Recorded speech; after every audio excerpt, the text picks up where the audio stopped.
Bueno, en el siglo XII a.C., el pueblo hebreo pasa a ser pueblo de Israel, y con la llegada de David entre el 1000 y el 960 a.C. se constituyen políticamente, pero con la sucesión de su hijo Salomón entre el 960 y 920, Salomón crea una estructura organizativa y se constituyen como nación. Una nación entre las naciones, con la diferencia de que esta nación era monoteísta, o sea que creían en un solo Dios, y se decía que estas personas eran carismáticas y singulares. En la Biblia, que es su libro sagrado, da cuenta de la relación entre la danza y la música. Luego del cautiverio del pueblo de Israel en Egipto, y teniendo en cuenta lo de la cultura monoteísta, surgen danzas de adoración a la Madre Tierra, danzas de las victorias, de la muerte, para los casamientos. Y la forma de estas danzas eran circulares, danzas en ronda o danzas en cadena, con cánticos, palmas, saltos, vueltas sobre sí mismo y con movimientos cadenciosos. En la Mesopotamia y Persia, el culto religioso era hacia los dioses, pero con la diferencia de que también se encontraba una audiencia que presenciaba estos cultos de adoración. Habían también músicos que adornaban las danzas. Se utilizaban para atraer al sexo opuesto y eh,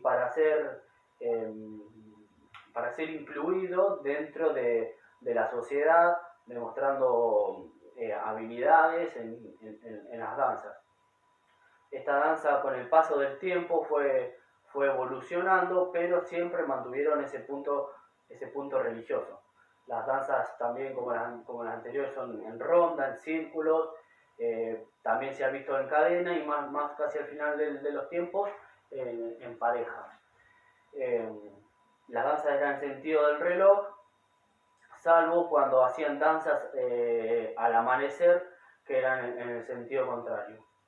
En Egipto existe una gran cantidad de documentación eh, donde da fe de la adoración a los dioses, a los difuntos, o también había danzas profanas, acompañadas de orquestas, acompañadas de danzantes y cantantes.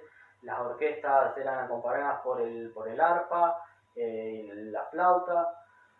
Las mujeres danzaban con los pies en punta, los brazos por encima de la cabeza, eh,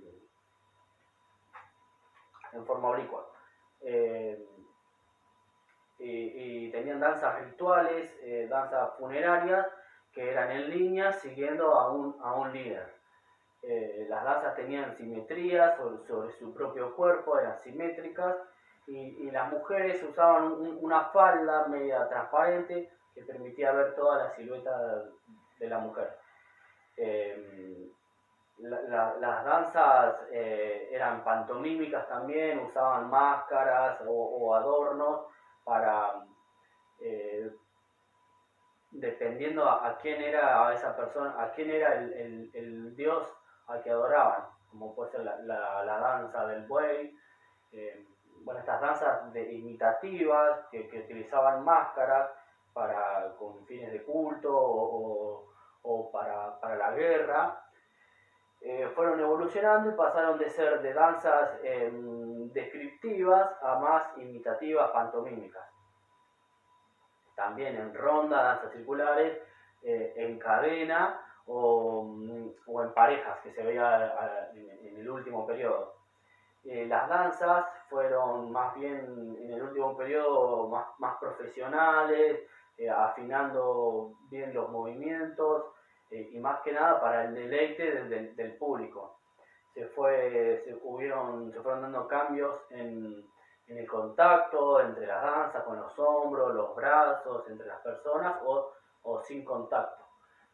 Danzaban en, frente a rituales, frente a templos, frente a un árbol.